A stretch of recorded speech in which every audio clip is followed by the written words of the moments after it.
আসসালামু আলাইকুম। যারা আইফোন ব্যবহার করেন তাদেরকে আজকে দুইটা সেটিং দেখাবো। আইফোনের দুইটা সেটিং অনেক সুন্দর বা অনেক ভালো দুইটা সেটিং, যেটা আপনি করতে পারেন, অনেক মজার আছে আর কি। দেখুন, আমার ফোনটা এখন কিন্তু অন অবস্থায় রয়েছে। আমি যদি এর পিছনে দুইবার চাপ দিই, ফোনটা কিন্তু লক হয়ে যাবে। দেখুন, ফোনটা কিন্তু লক হয়ে গেছে।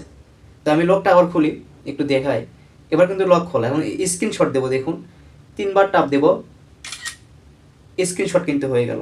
তো এটা কিভাবে করবেন আজকে আমি এটাই দেখাবো।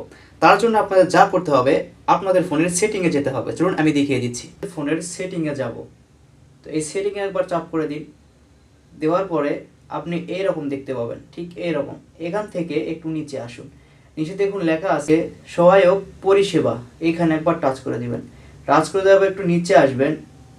নিচে আসার পরে আপনারা এখানে দেখতে পাবেন স্পর্শ লেখা আছে, হাতের মতো চিহ্ন দেখতে পাচ্ছেন। এখানে একবার টাচ করে দিন।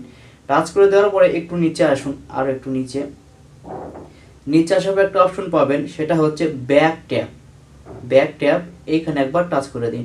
টাচ করে দেওয়ার পর দেখুন উপরে লেখা আছে ডবল ট্যাপ স্ক্রিন লক।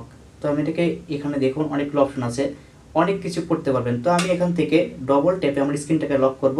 তার জন্য আমি এখান থেকে দেখুন স্ক্রিন লক করুন, এটাতে টিকমার দিয়ে দিয়েছি। এবার ব্যাক করে আসুন। দ্বিতীয়বার দেখুন ট্রিপল ট্যাপ, মানে তিনটা চাপ দিলে স্ক্রিনশট হবে। দেখুন, দেখতেই পাচ্ছেন। তো এখানে আমি এটাকে স্ক্রিনশটে সিলেক্ট করে দিয়েছি। এখানে অনেক কিছু করতে পারবেন, ক্যামেরা, অনেক কিছু করতে পারবেন। এখন যদি আমি পেছনে দুইবার চাপ দিই, তাহলে আমার ফোনটা লক হয়ে যাবে। যদি আমি তিনবার এভাবে চাপ দিই, তিনবার, তাহলে কিন্তু আমার ফোনটার স্ক্রিনশট হয়ে যাবে, মানে স্ক্রিনশট হবে একটা। তো যদি ভিডিওটা ভালো লেগে থাকে তাহলে অবশ্যই চ্যানেলটাকে সাবস্ক্রাইব করুন, অন্যকে শেয়ার করে দিন। ধন্যবাদ।